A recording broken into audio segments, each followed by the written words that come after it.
Lámpara es tu palabra para mis pasos, luz en mi sendero. Lámpara es tu palabra para mis pasos, luz en mi sendero. Buenas tardes, queridos hermanos, hermanas, oyentes de Radio Anglicana, la radio de la Iglesia. Bienvenidos a una emisión más de su programa La Palabra, hoy en esta edición especial. Con nosotros el reverendo Juan María Tellería. Bienvenido, Juan María.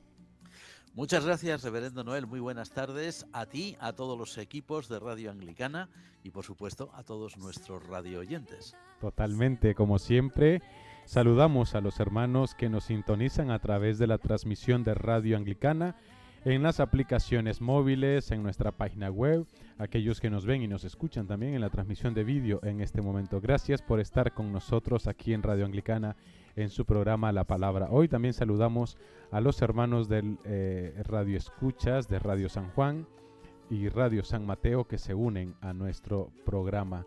Gracias por estar con nosotros y pues continuamos con las reflexiones en torno a la carta a los tesalonicenses. En esta ocasión hablaremos del tema de la santidad de vida y caridad cristiana ante la esperanza de la parusía y tendremos como referencia el capítulo 4. Capítulo 4 de Primera de Tesalonicenses. Como siempre, comenzamos invitando al Espíritu Santo, el gran invitado de este programa, para que sea Él el que nos dirija. Adelante, reverendo. Padre nuestro que estás en los cielos, te agradecemos el que nos permitas haber llegado a esta época tan importante, tan señalada del calendario religioso cristiano como es el periodo del Adviento, cuando la Iglesia proclama su esperanza en el Señor que vino ya y celebraremos en Navidad, y su esperanza también en el Señor que vendrá, en la parusía. Te pedimos, Padre nuestro, que nuestra reflexión de hoy, dentro de este marco del periodo del Adviento, sea para todos nosotros, para cuantos colaboramos en ella y también para cuantos nos escuchan, un motivo para darte siempre gracias y alabanzas. Y no dejamos, Señor, de pensar en las personas que en estos momentos pasan por situaciones muy trágicas en el mundo, y te pedimos que tú también a ellos les auxilies y les des esta esperanza. Gracias por escucharnos, en el nombre del Padre, del Hijo y del Espíritu Santo. Amén. Amén.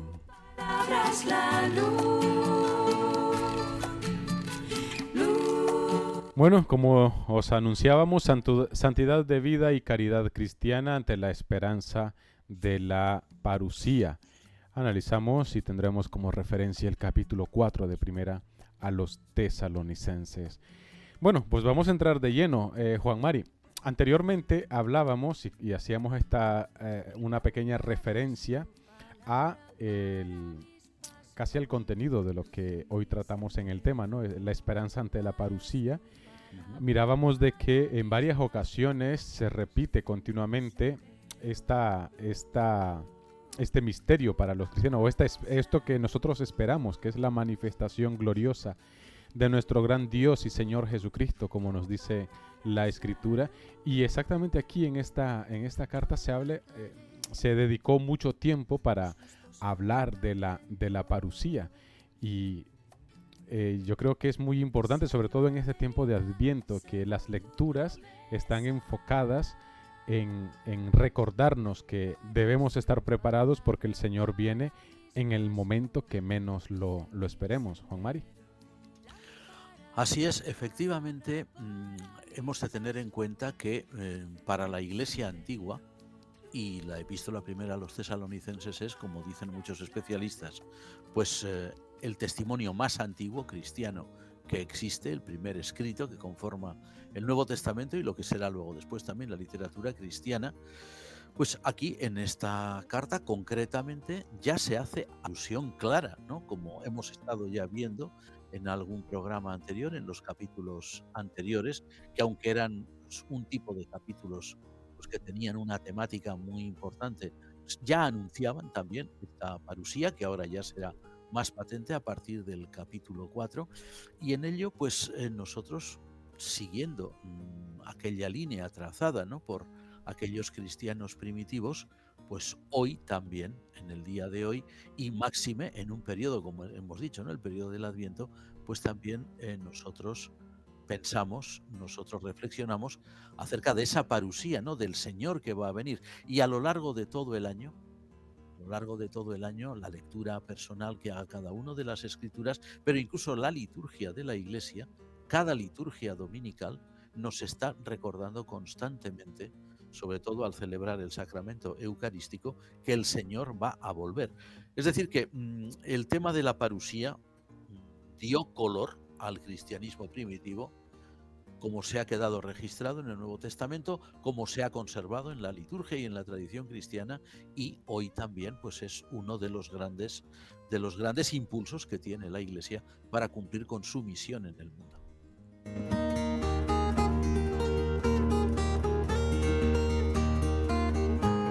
Cuando leemos los primeros capítulos de esta epístola a los tesalonicenses, y llegamos al capítulo 4, podemos notar un cambio de tono. ¿Por qué sucede eso, Juan María? ¿Por qué cambia el tono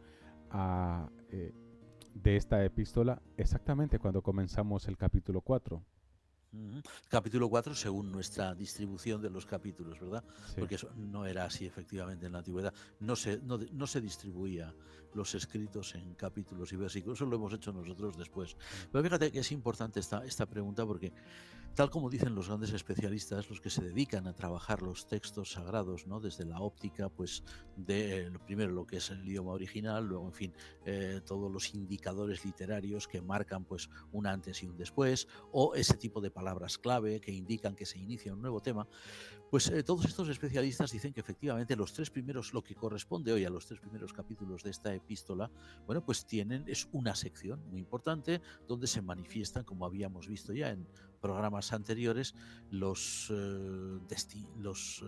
el afecto, ¿no?, los sentimientos de afecto que tenían los destinatarios de la epístola por el apóstol San Pablo, y viceversa, también los sentimientos de afecto que manifestaba el apóstol hacia ellos, ¿no? Así como también pues habíamos estado viendo, si la memoria no nos engaña, pues una serie de indicaciones que el apóstol daba a aquella comunidad de Tesalónica que estaba pasando por, según se da a entender, por problemas bastante graves, ¿no?, bastante acuciantes, ¿no?, que atenazaban, al parecer, aquella congregación y que le impedían o pretendían impedirle su desarrollo y su testimonio en aquella parte de Grecia, ¿no?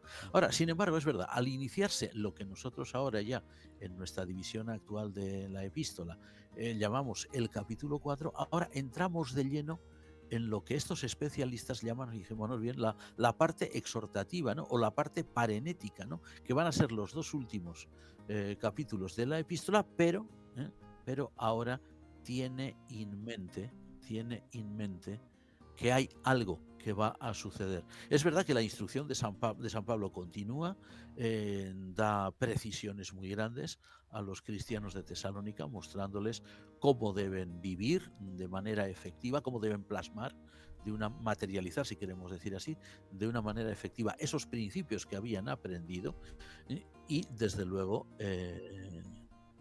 apunta directamente a la gran esperanza cristiana, evidentísimamente.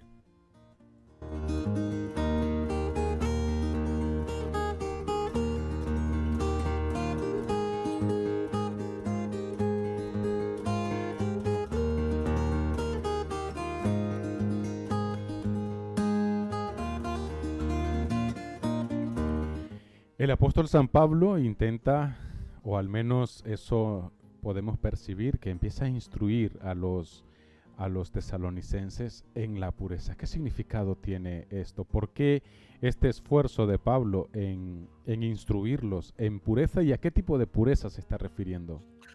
Sí, la pregunta es muy pertinente porque tenemos que tener en cuenta que la comunidad de Tesalónica estaba pues implantada en una ciudad griega, como era Tesalónica en aquel momento, ¿no?, o Salónica como es en el actual, pero en aquella cultura griega antigua, ¿verdad?, en aquella cultura pagana, que había tenido, por supuesto, muchos logros culturales en la historia. Pensemos por un momento en que la antigua Grecia fue la madre, la patria de la filosofía, la cuna del desarrollo del pensamiento, pero que también tenía cosas muy negativas, ¿no?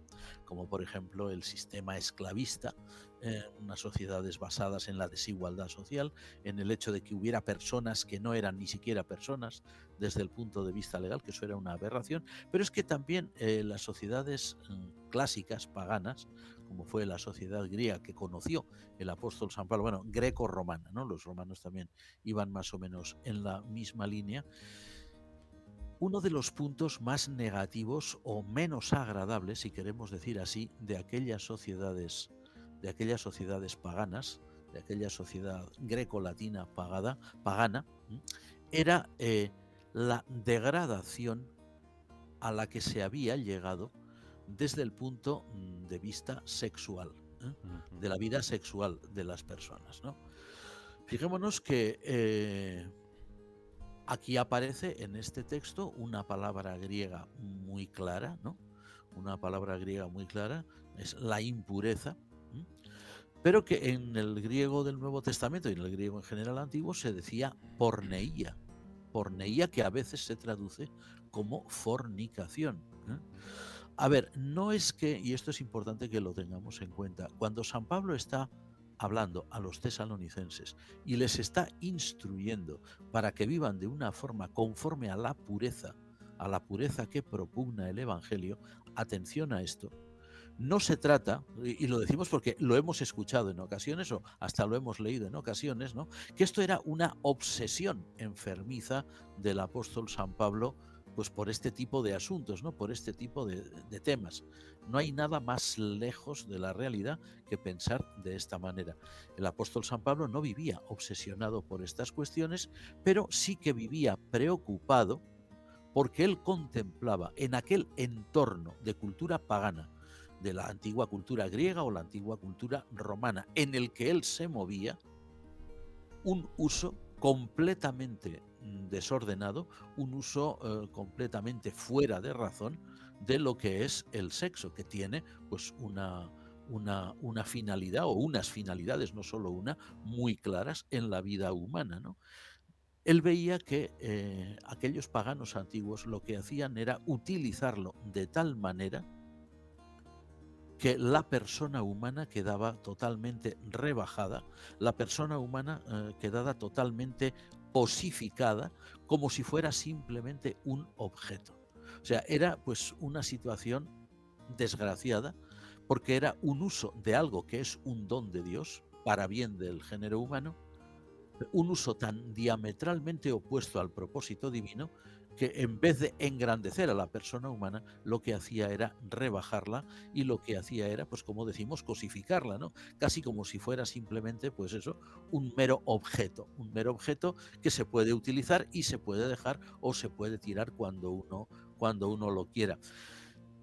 Viendo esto que está diciendo el apóstol San Pablo y la manera en que él recomienda a los tesalonicenses, a los cristianos de Tesalónica, que eviten esa forma de entender las cosas, que no vivan de esa forma que es degradante para la propia persona, claro, eso nos llama mucho la atención, sobre todo en un mundo como el nuestro, en el que desgraciadamente esa situación no solamente no ha dejado de existir, sino que parecería, bueno, al menos esa es la impresión que dan ciertos medios que existen hoy, de que eso todavía se está multiplicando más, ¿no? Y en fin, hay cada vez más problemas debido, pues, por ejemplo, al cierto uso de las redes sociales, por ejemplo, de los medios de comunicación, para degradar las relaciones íntimas humanas y para hacer que se conviertan casi en algo puramente animal, sin tener en cuenta que son personas humanas aquellos que están haciendo uso de ese don de Dios y que deben hacerlo de una forma que dé honra a Dios y que dé honra a los propios seres humanos. En este sentido es en el que el apóstol San Pablo, y con él todo el pensamiento del Nuevo Testamento en general, habla de lo que es la pureza y lo que es la impureza. No es decir, como algunos extremistas han dicho, no, es que todo lo que tiene que ver con la vida sexual o íntima de las personas es impuro. No es esa la enseñanza de San Pablo, ni tampoco la enseñanza del Nuevo Testamento. el sexo forma parte de la buena creación de Dios, ni es malo ni es negativo en sí mismo, y tiene pues muchas finalidades, y una de ellas es precisamente dignificar la relación entre las personas, ¿verdad? Es decir, una cosa que en principio es limpia y es santa y es pura a los ojos de Dios, sin embargo, aquellas personas de la antigüedad y muchos de nuestros días, pues por ese rebajamiento total de este gran don, lo están convirtiendo o lo estaban convirtiendo en algo impuro. Y eso es lo que San Pablo no quería para los cristianos de Tesalónica, ni tampoco lo hubiera querido para los cristianos de ninguna época o ningún lugar. Es en este sentido que el apóstol habla de la impureza, y es en este sentido en que el apóstol previene contra la impureza. O sea, las relaciones íntimas de las personas han de ser limpias, porque han de dignificar a la persona, han de dignificarse y han de dignificar a Dios con ellas, naturalmente.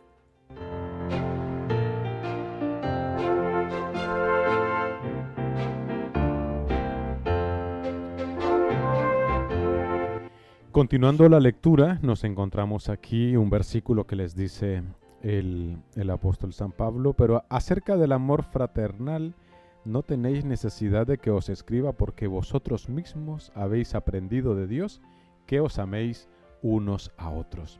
Hablando de esto, Juan Mari, del amor fraternal, ¿qué conlleva este amor en la vida de la iglesia, exactamente con los tesalonicenses? Sí, bueno, pues precisamente si lo contrastamos un poquito con lo que hemos dicho antes, ¿no? La preocupación, ¿no?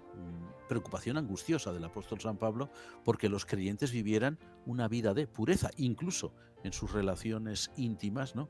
Pues frente a esa impureza generalizada, pues el apóstol también aquí está proponiendo pues un gran principio, que es el amor fraterno, o la caridad, como dicen algunas versiones de la Biblia, algunas versiones antiguas, que es la palabra agape en griego, ¿verdad? Y este amor fraternal se concibe, fijémonos bien, no como un sentimiento, curiosamente, ¿no? No como un sentimiento, decir, ay, cuánto quiero yo a este hermano, cuánto quiero yo a estos hermanos, no, sino como una manifestación de entrega y de servicio total a los demás. Y ese servicio, esa entrega, para con los demás, para con los hermanos de la Iglesia, pues se plasma en una vida ordenada. Fijémonos bien que el apóstol dice claramente que esa vida ordenada, ese respeto, ese amor fraternal, implica no inmiscuirse nadie en asuntos ajenos, ¿no? Y además, curiosamente, y trabajar cada uno honradamente en lo suyo, porque eso todo va a redundar en bien, no solo ya de la propia persona que lo ponga en práctica, no solo en bien de los propios tesalonicenses, de la iglesia de Tesalónica, sino en bien del conjunto de la gran familia de Dios que es la iglesia, ¿no?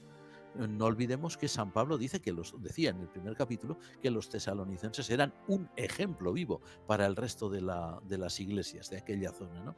Entonces, todo lo que hicieran los tesalonicenses en este sentido de ejemplificar el amor fraternal, es decir, esa vida de servicio y de entrega a los demás, todo eso iba a redundar en bien también del resto de la iglesia. Tengamos en cuenta que el gran objetivo del Nuevo Testamento, y aquí evidentemente en la epístola primera de San Pablo a los tesalonicenses, servir a los demás, vivir para hacer bien a los demás, supone una total redignificación de la persona conforme al Espíritu de Cristo. Y una vez más insistimos, el mundo antiguo que conoció San Pablo era un mundo que pisoteaba a la persona.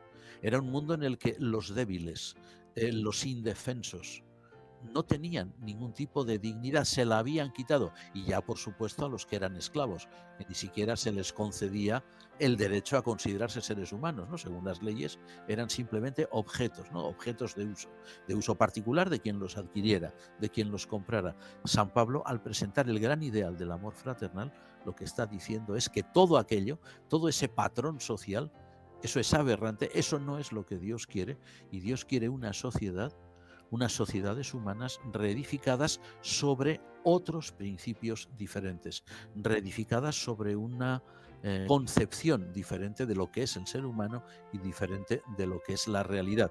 Frente a las civilizaciones paganas, tú que estás por debajo, yo te aplasto, el apóstol San Pablo dice, no, lo que Dios quiere es, tú estás ahí, yo estoy aquí, tú estarás arriba o abajo, pero yo a ti te sirvo porque tú eres mi hermano y tú a mí también porque somos hermanos los dos. Es decir, no debe haber lugar alguno para que las personas ni pierdan ni quiten la dignidad a nadie.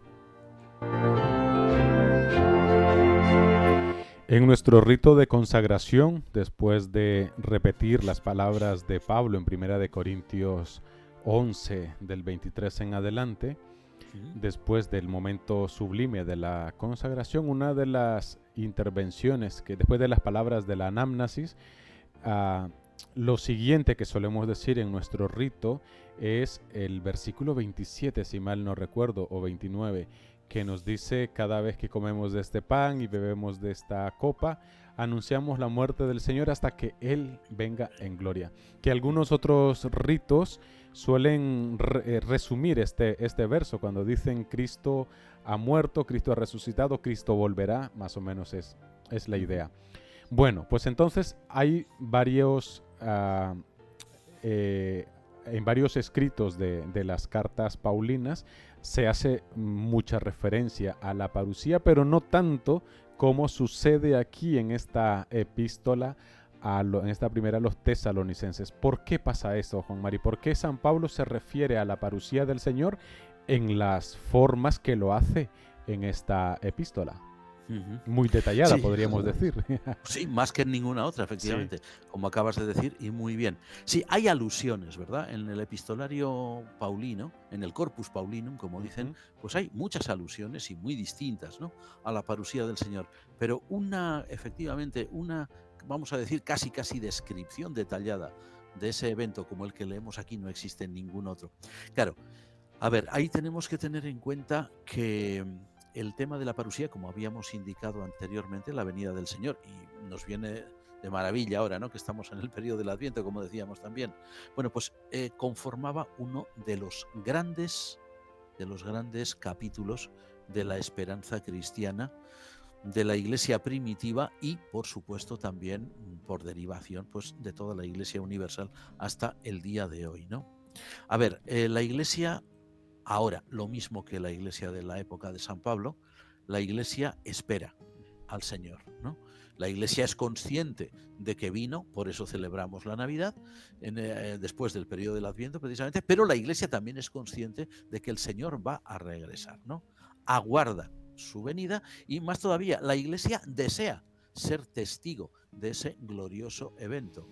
O sea, no es sencillamente una espera, como si dijéramos una espera pasiva, como aquel que dice, pues no sé, hoy va a pasar por la calle, vamos a suponer, pues una autoridad muy importante o una gran figura del cine o del fútbol o de lo que sea, pues mira, me pongo en la ventana o salgo al balcón y veo cómo pasa, ¿no? No, no es eso.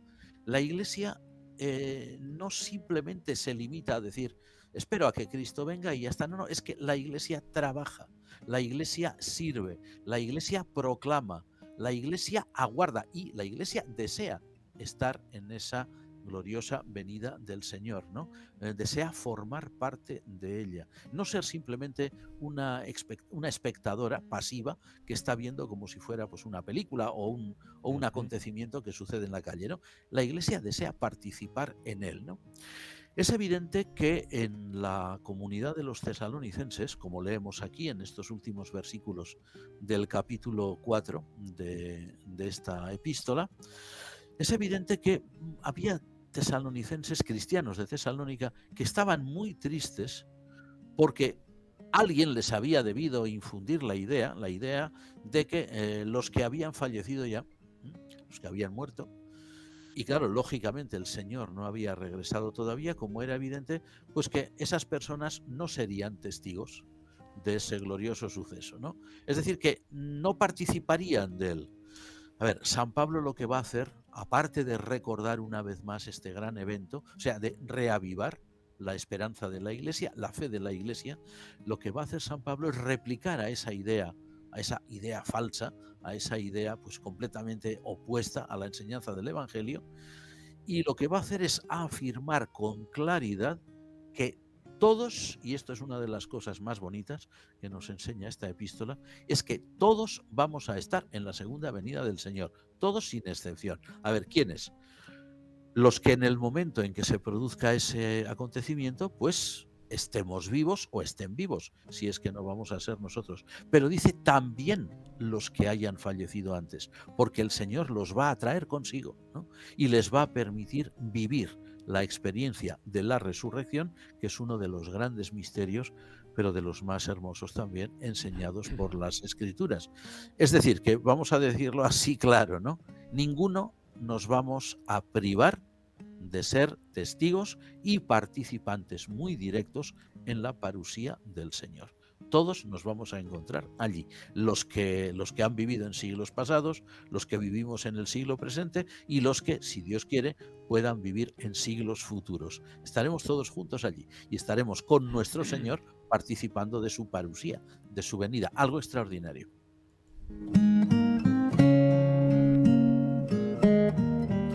Ya hace varios años, Juan Mari, compartiendo en una oración ecuménica de Adviento, que dentro de poco nosotros tendremos acá en Zaragoza, que aquí buscamos cada excusa para juntarnos todos ahí los hermanos en armonía, como dice el Salmo. Como debe de ser. Eso.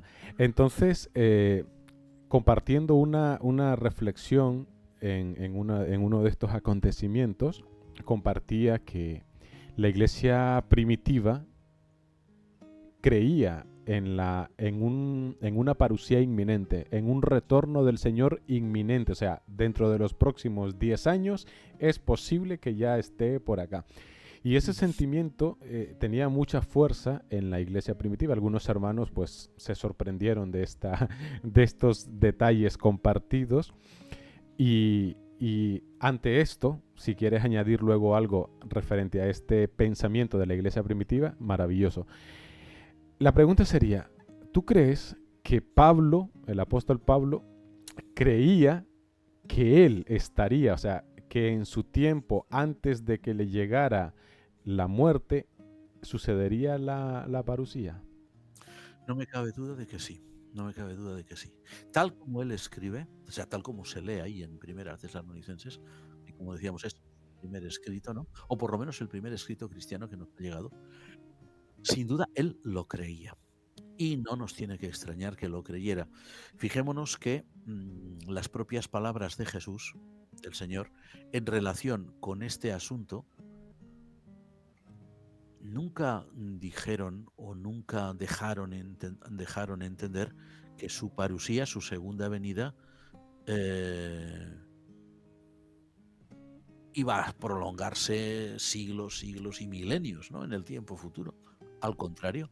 Bueno, la realidad es que Jesús nunca dice cuándo se iba a producir. Es cierto que están ahí las palabras estas del día y la hora nadie sabe, lo cual es una invitación a la Iglesia, evidentemente, a no perder el tiempo haciendo cábalas sobre lo que no nos corresponde, ¿no? Pero, por otro lado, esas mismas palabras del Señor, dada su ambigüedad en este tema, pues permitían creer que iba a ser una venida, como dices, ¿no?, inminente. San Pablo, al escribir a los tesalonicenses, pues sí, se entiende perfectamente, ¿no?, tal como él redacta, deja pues una constancia clarísima de su esperanza, de que él mismo, con todos los demás, iba a ser testigo presencial y además en breve de ese gran acontecimiento que iba a poner el punto final a la historia, ¿no? O sea, San Pablo sí, realmente él y aquellas primeras generaciones cristianas, sin duda que creyeron, y lo creyeron con total sinceridad, con absoluta honestidad, que iban no a pasar por la muerte, sino que iban a pasar por la transformación directamente al ver o al contemplar al Señor regresando en gloria y majestad. Lo creían de verdad, de corazón, naturalmente. ¿Y cómo podríamos describir 2000 años después esta situación, Juan Mari? ¿Sería un error? ¿Se equivocó el apóstol Pablo al escribirlo tan eufóricamente y ponerlo literalmente tal a como él lo sentía? ¿Un descuido por parte suya o una mala interpretación de las palabras del maestro? ¿Qué habrá pasado ahí? o peor. Yo he llegado a escuchar a veces un error en la inspiración de la Biblia, ¿no? Ajá. Como si el Espíritu Santo hubiera cometido un error permitiendo que el Dice, apóstol ups, San que me he Pablo equivocado. Ups. escribiera eso. Una cosa que desde luego nos tiene que llamar, ¿no?, la atención. Bueno, vamos a ver. El hecho de que San Pablo escribiera esto y que lo escribiera tal como lo escribe y como lo podemos leer hoy, más todavía, el hecho de que se haya conservado, porque podría no haberse conservado, podría haber habido pues algunos copistas o algunos, incluso pues algunas autoridades eclesiásticas en siglos posteriores, vamos a suponer al final de la Edad Antigua, a principios de la Edad Media, a lo largo de la Edad Media, podría haber alguien que hubiera dicho, uy, menudo error, qué barbaridad, pero ¿cómo pudo decir San Pablo una cosa así? No, mira, borrón y cuenta nueva, este capítulo lo eliminamos o este texto lo eliminamos y así nadie se lleva a engaños. Y así nadie puede poner en duda ni la inspiración del escrito ni las palabras del apóstol. Curiosamente, la Iglesia jamás hizo eso. La Iglesia respetó el escrito tal como había llegado y todas las copias que hay, que se han conservado de la primera epístola de San Pablo a los tesalonicenses, todas tienen estos versículos. O sea, no hay ninguno en que digamos, mira, eso evidentemente ahí no se copió, se eliminó. No, está en todos, ¿no? A ver, la inspiración de la Sagrada Escritura es uno de esos, ¿cómo diríamos? Es uno de esos grandes temas teológicos jamás dilucidados, jamás plenamente comprendidos, ni por la sinagoga judía, ni por la Iglesia cristiana a lo largo de los siglos. La inspiración de la Biblia, que para nosotros los creyentes es un dogma, porque creemos que es algo real, hemos de decir que es algo que conocemos. Bueno, que conocemos es demasiado decir. Es algo que interpretamos más de forma intuitiva, que por evidencias patentes y definitivas. Creemos en la inspiración, pero es muy difícil demostrarla. Creemos que Dios ha inspirado la Biblia y por supuesto también la primera epístola de San Pablo apóstol a los tesalonicenses, pero es muy difícil decir cómo, de qué manera o en qué momento o a través de qué caminos, a través de qué vías. Eso es algo que escapa a nuestra comprensión.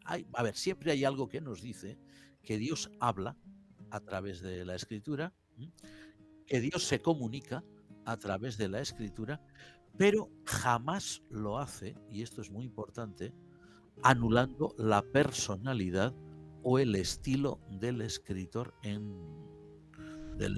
concreto. En este caso nuestro, pues sería el apóstol San Pablo, ¿no? Saulo de Tarso, luego apóstol San Pablo. O sea, la personalidad y el estilo del apóstol están ahí, como si hubiera escrito, pues por ejemplo, una carta cualquiera a un amigo, a un familiar, o como si hubiera escrito un relato. Pero sin embargo, algo nos está diciendo ahí que Dios habla a través de este escrito. A ver, tan inspirada está, por decirlo así, la primera epístola a los tesalonicenses, cuando el apóstol y sus colaboradores saludan a los creyentes de Tesalónica, como cuando el apóstol, pues aquí está en este pasaje, ¿no?, está expresando, y además con vehemencia, con una gran carga de emotividad, pues está expresando su más sincero deseo, su más profundo anhelo de estar presente en la parusía, ¿no? Porque en ambos casos, por ejemplo, cuando saluda o como cuando aconseja esto, cuando aconseja lo otro, como cuando se expresa de esta manera, en todos estos casos y en muchos otros, todo contribuye a la exaltación de Cristo. A ver, lo importante no es el detalle de decir, pero San Pablo estaba esperando estar presente en la parusía. Pues sí, pero eso no es lo importante. Si a San Pablo le hubiéramos preguntado, oye, ¿qué es lo más importante de lo que has dicho? Pues él diría claramente, pues que el Señor va a venir y que nosotros creemos que el Señor va a venir. Eso es lo importante. Pero tú esperas estar allí. Bueno, sí, pero eso da igual, eso es secundario. Lo importante es que Él va a venir. Claro, San Pablo, pues lógicamente, se deja llevar por su propia fe, por su propio deseo, su propio anhelo, su propia confianza, y dice, los que estemos en aquel momento, pues seremos transformados, etcétera, ¿no? Bien, eso es algo completamente normal y natural que no elimina la inspiración de la Biblia. Y vuelvo a insistir, Si la Iglesia hubiera tenido a lo largo de los siglos de la antigüedad y a lo largo de la Edad Media, que es cuando más copias se hacían, si hubiera tenido la idea de que eso anulaba o eliminaba o destruía la inspiración, lo hubieran eliminado, hubieran dicho, no, ese texto es dañino para los fieles. No, no, lo conservaron. Lo conservaron porque entendían que ese anhelo del apóstol tenía que ser el anhelo de todo creyente. Viviéramos en la época en que viviéramos y que eso contribuía a la exaltación de Cristo Jesús. Cuando finalizó la pandemia y empezamos ya a salir a la calle, recuerdo que fue un 27 de mayo, cuando se empezaron a dejar salir a los niños y después tal. Bueno, tiempos duros y tal. Un par de meses después quedé con un amigo que vive aquí por la zona y él es amigo de un hermano de la iglesia que un par de veces nos ha echado una mano con cuestiones de sonido en la iglesia. Y entonces, hablando con este hermano, él me preguntaba, pero sobre todo aspectos doctrinales de nuestra iglesia, él pertenece a otra denominación. Y él me decía, pero ¿vuestra iglesia cree en el rapto o no cree en el rapto? En plan de que ahora hay una clasificación, Juan Mari, yo no lo sabía. Y luego, hablando con un par de personas ya tiempo después, hace muy poco incluso con otro, es como la clasificación. Esta iglesia si cree en el rapto es verdadera y las que no creen en el rapto no son verdaderas. Sí. Hablando con él, le decíamos pues que nosotros creemos que Cristo vendrá. ¿Cómo? Pues a como nos dice en el Evangelio, con poder y gloria en las nubes del cielo y tal. Entonces, esta doctrina, Juan Mari, del arrebatamiento o del rapto, como le llaman, que incluso han sacado películas y todo al respecto, de la iglesia, es una clara enseñanza doctrinal del apóstol San Pablo, claramente, porque este es el pasaje de referencia, capítulo 5 de capítulo 4 de Tesalonicenses. Es una doctrina propiamente paulina, podríamos decir. Bueno, no puede serlo por una razón. A ver, el apóstol San Pablo, al igual que el resto de todos los autores del Nuevo Testamento, y no solo, al igual que la Iglesia Universal desde el siglo I hasta hoy, él ignoraba por completo este tipo de enseñanzas por una razón. Esas enseñanzas aparecen por primera vez en la historia. Esa idea de... Yo había también oído algo de esto. Sí, alguna película de estas que tú has dicho también había visto, ¿no? y alguna vez, sobre todo, pues escuchar a algunas personas que lo decían. Lo que ocurre es que yo nunca había escuchado a nadie tan claramente, ¿no? Como has escuchado tú. Yo lo conocía más por cosas que había tenido que leer, ¿no? Este tipo de doctrina aparece, bueno, el rapto y todo lo que viene, o lo que suele venir con él, porque tampoco todos los que creen en esto se ponen de acuerdo en todos los detalles, ¿no? Hay quienes dicen, ¿no?, que el rapto solamente es para la iglesia y que la iglesia se va, pero otros se quedan en la tierra. Hay quien dice que, bueno, que aquí en la tierra queda una parte de la iglesia, los que no creían en el rapto y los otros se van. Hay quien dice que no, que se van todos. Bueno, hay una serie de incongruencias a veces dentro de quienes ostentan este tipo de enseñanzas, ¿no? Pero lo que estábamos diciendo es, estas enseñanzas ni San Pablo ni nadie las escuchó jamás hasta el siglo XIX. Y son unas enseñanzas que obedecen, pues es triste tener que decirlo así, obedecen al desconocimiento del mensaje de la Biblia, ¿no? A ver, San Pablo, lo mismo que hace el resto del Nuevo Testamento y lo mismo que hará la Iglesia Universal prácticamente hasta nuestros días, enseña lo mismo que habías dicho tú antes, cuando te preguntó esta persona. San Pablo enseña claramente la realidad de la parusía, como había hecho el propio Jesús y como hace todo el Nuevo Testamento, como harán los padres de la Iglesia, como hará la tradición apostólica, como harán, pues, ¿quién más? Pues los teólogos medievales, como harán los reformadores, como ha quedado recogido y plasmado en las liturgias y en los credos históricos. Es decir, el Nuevo Testamento nos enseña con claridad, se quiera creer o no, eso es otra historia, enseña con claridad que el Señor volverá. Y tú has dicho muy bien unas palabras, volverá en gloria y majestad, aunque tampoco sabemos bien lo que eso significa, ¿no? sí, nosotros tenemos unos cuadros ahí mentales sobre la gloria y la majestad, pero probablemente lo que sucederá en la realidad será mucho más que todo eso que nosotros nos imaginamos y que no son más que meras figuras culturales que tenemos ahí, ¿no? Sí, será sin duda mucho más. Hay que tener en cuenta que el siglo XIX, sobre todo en el mundo protestante anglosajón, mucho más específicamente en los Estados Unidos de América del Norte, en Inglaterra también, pero menos, ¿no?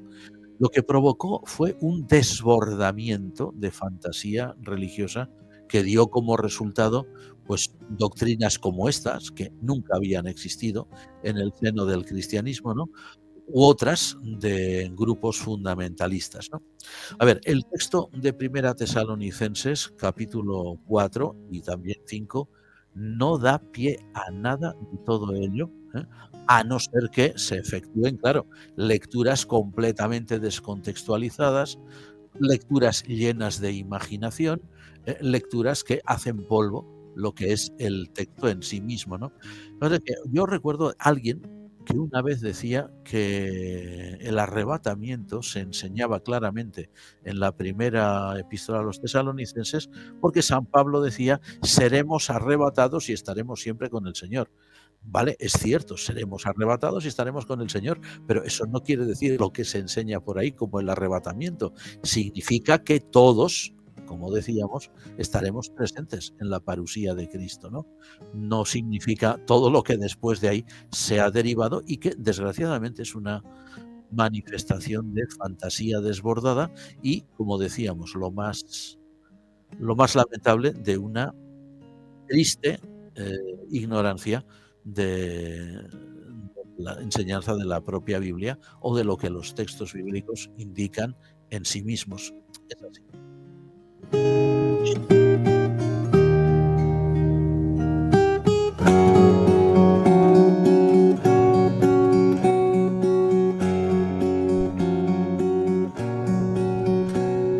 Ya para finalizar, también otro detalle que has comentado y has mencionado, Juan Mari, es que en todos los escritos que hicieron los grandes pensadores del cristianismo, los padres de la iglesia, los padres apostólicos, los padres apologistas, ninguno hace mención a esto, ni Lutero, ni todos los reformadores, ninguno hizo ningún tratado, pero ni 4 líneas hablando del tema. Nada. Mira, dices los reformadores, es que es más, viendo el temperamento que tenían los reformadores, que debían ser gente de estos que había que andar con cuidado para dirigirse a ellos, ¿no? Vivían en unas épocas muy convulsas, en unas épocas de mucha lucha, pues eran gente muy combativa.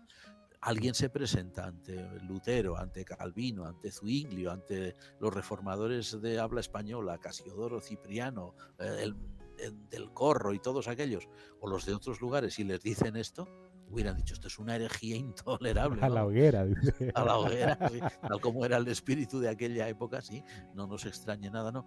Nunca hubieran aceptado una cosa así porque eran gente que conocía la escritura, o que conocía las líneas generales de la escritura muy bien, y eso no hubiera encajado en esas líneas, al contrario, eso hubiera supuesto lo que realmente supone una distorsión del mensaje del Evangelio.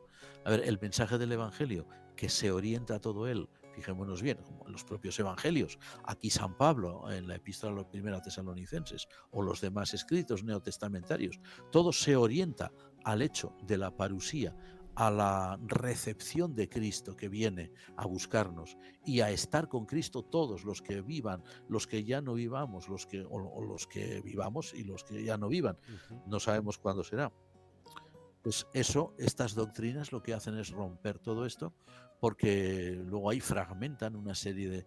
No por aquí en la biblioteca algún libro, alguna cosa que escrita por personas que propugnan este tipo de creencias, vamos, da la impresión, me acuerdo haber leído algo, está por ahí, no voy a mencionar ni el autor ni el título, los tengo ahí delante, pero no queremos hacerlo, pues por respeto, ¿no? Evidentemente, pero eso es, sinceramente, es como estar leyendo pues el libreto de una en fin, de una película de ciencia ficción. Una cosa, no les digo. Sí, nos pregunta una radio escucha de que si es posible que la mala interpretación o la interpretación literal de un texto del Evangelio que aquí tengo a mano para hacer una mención. ¿Esto es acaso lo que ha ayudado para el desarrollo de la doctrina de ese rapto que están 4 cantando y desaparecen 2 y 2 se quedan asustados allí gritando, tirándose al suelo en algunas confesiones? Sin duda. El texto es, te leo el texto desde Lucas capítulo 17, en el versículo 34 en adelante, que dice: os digo que en aquella noche estarán 2 en una cama, el uno será tomado y el otro será dejado. 2 mujeres estarán moliendo juntas, la una será tomada y la otra dejada. 2 estarán en el campo, el uno será tomado y el otro dejado. Entonces, sí, sin duda. Este tipo de textos pues se pueden prestar cuando una persona lleva con esa idea preconcebida, ¿no? Pero es que eso llega, por ejemplo, yo recuerdo a algún absurdo terrible, ¿no? Ahí tenemos, por ejemplo, sin ir más lejos, en el Evangelio según San Mateo, en el capítulo 25, en los versículos finales, pues esa imagen tan bonita, ¿no?, del juicio final, donde el Señor pues pone a unos a un lado, a otros a otro, se dirige a uno, se dirige a otro y exalta la virtud del servicio, ¿no?, del ayudar a aquellos a quienes Jesús llama sus hermanos más pequeños. Pues eso, que toda la Iglesia universal, desde el siglo I hasta hoy, pasando por la Reforma, pasando por la Edad Media, pasando por los grandes teólogos de estos siglos intermedios, todo el mundo lo ha entendido bien como una manifestación de que en el juicio final lo que realmente le interesa a Jesús es una vida de servicio a los demás, no precisamente grandes disquisiciones filosóficas ni nada de esto. Pues hay personas que sostienen este tipo de ideas sobre el arrebatamiento y tal, que de pronto van diciendo, no, que ese juicio no es para todos, que ese juicio solo es para una parte de la humanidad, porque otra ya habrá sido arrebatada, ¿no? O sí, o habrá sido raptada, o una cosa por el estilo, ¿no? A mí me suena todo a este tipo de, salvando distancias, ¿no?, y con respeto, ¿no? Pero me vienen a la mente estas películas de extraterrestres donde se producen abducciones, ¿no?, que dan tanto, o que han dado en su momento tanto juego, ¿no?, a cineastas y al público, ¿no?, porque hay siempre un público a quien le encanta esto, ¿no? No sé si te acordarás tú o se acordarán seguro que algunos de nuestros radioyentes, ¿no?, de aquella serie televisiva que ya casi se ha convertido en mítica, Expediente X, ¿no?, donde precisamente se trataba mucho sobre estos raptos y todas estas cosas y abducciones de extraterrestres. Suena a eso, no suena realmente a esa palabra de Dios tan eficaz, como dice el autor de Hebreos, y esa palabra de Dios que está para dar esperanza, ¿no? Precisamente las enseñanzas de San Pablo, por ejemplo, ahora, en Primera Tesalonicenses, según hemos leído, acerca de la parusía, lo que Jesús dice acerca de la parusía, lo que el Nuevo Testamento en general dice acerca de la parusía, lo que los padres dijeron, lo que han dicho los reformadores, lo que han dicho los teólogos. Todo eso es un mensaje en realidad de esperanza para la Iglesia, ¿no? Esperanza para el pueblo de Dios. Es decir, en esta vida pues podemos tener y tenemos muchos problemas, pero nuestra meta es una esperanza de alguien que va a venir, alguien que conocemos, que vino ya, que vino a dar su vida por nosotros y que ahora viene a recogernos. Pues esa es la gran esperanza. Pero cuando él te dice, no, es que el rapto y luego el que se queda aquí no sé qué, y pasarán no sé cuántos años, no sé cuántos, luchando contra no sé quién, y luego en el Oriente Medio habrá no sé... Digo, madre mía, pero si eso... A ver, ¿eso quién lo ha escrito? ¿Steven Spielberg o lo ha escrito alguno de estos grandes autores de cine de nuestra época, ¿no? No tiene sentido esto.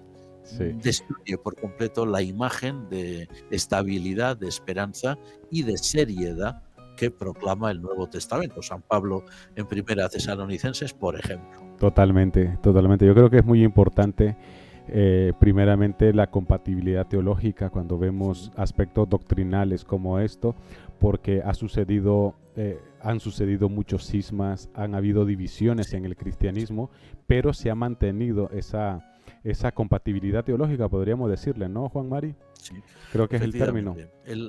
Lo que ha sido el cristianismo histórico, a pesar de sus desavenencias desgraciadas que no tenían ningún tipo de justificación, sí, sus separaciones, sus rupturas que no se pueden, que no se le puede dar la razón nunca a nadie por haber roto la unidad de la Iglesia, pues a pesar de eso, el cristianismo histórico ha mantenido la línea la línea tradicional que sale de los apóstoles del Nuevo Testamento, de nuestro Señor Jesús, y que llega hasta hoy, ¿no?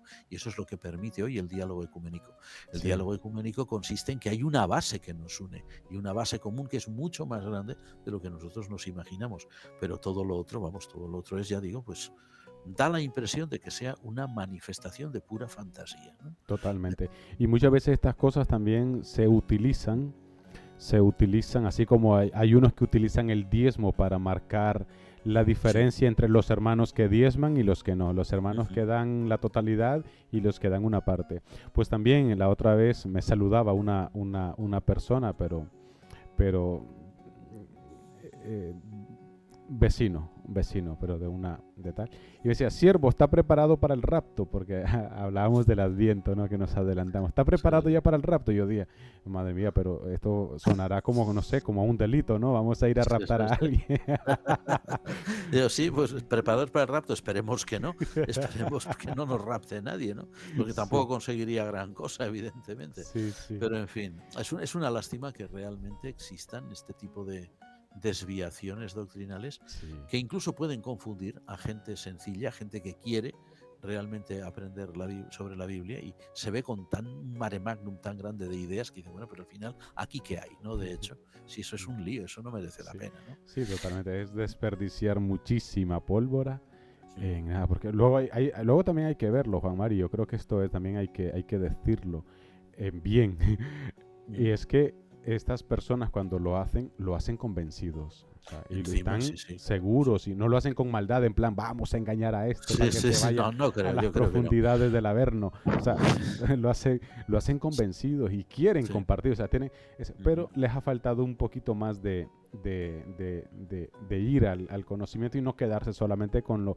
estrambótico y con la imaginación y tal, porque un texto que hable del rapto y 20 que diga que viene en gloria, majestad y tal, o sea, ¿qué tiene más peso? Pues ahí se queda. No, y es que además el rapto lo dice bien claro, seremos arrebatados para estar con el Señor. Es decir, que el arrebatamiento que dice San Pablo, que no es ese otro, ese arrebatamiento es una consecuencia directa. Viene el Señor y se nos lleva. A los que Él ya trae, que están con Él, ya los trae, pero a los que no estamos todavía, estamos allí, pues nos lleva. Si eso es una cosa extraordinaria, es la gran parusía del Señor, que además es un cuadro muy bonito, que une a toda la familia humana, a los que ya han partido y a los que todavía no. Claro, pero luego no dice, y ahora pues cuidado, porque los que se queden ahí abajo van a sufrir un poco. Eso no tiene desgraciadamente mucho sentido. Bueno, pues con este último toquecito de humor y comentarios, creo que es importante también. Vamos ya llegando al final de nuestro espacio, no sin antes agradecerles pues el tiempo compartido con nosotros, la compañía, también gracias a todos los hermanos que han participado de la encuesta que hemos lanzado desde Radio Anglicana a nuestros oyentes exactamente sobre este espacio de la palabra hoy. Muchísimas gracias. Como siempre también les animamos a seguir en sintonía de la radio.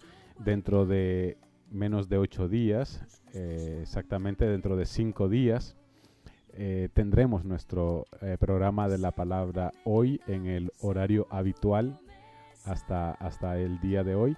Así que muchísimas gracias, Juan Mari, por este tiempo. Yo creo que, mira, coincidencias de la vida, que el tema de hoy ha sido exactamente en el tiempo litúrgico adecuado. Del Adviento, efectivamente.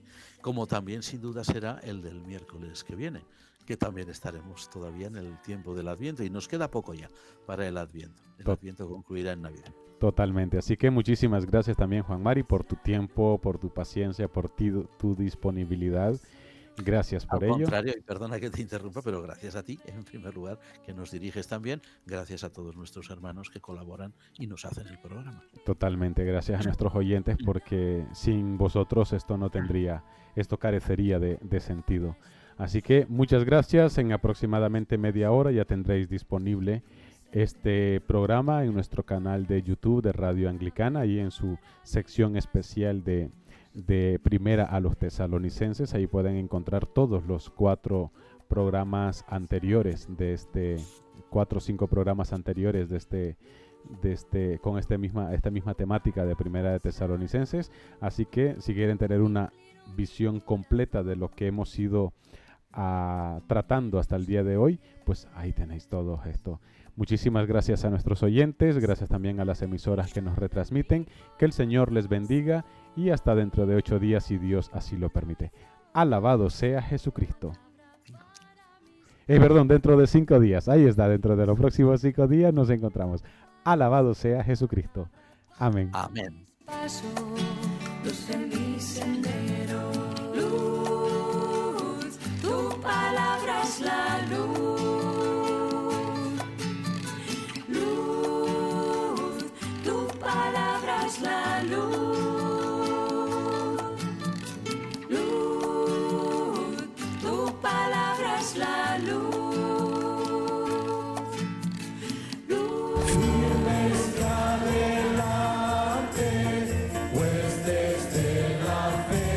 Usted está en sintonía de Radio Anglicana, transmitiendo vía internet en www.radioanglicana.es. También puede escucharnos en su dispositivo móvil, descargando nuestra aplicación para Android e iOS. Radio Anglicana, la voz de la Iglesia.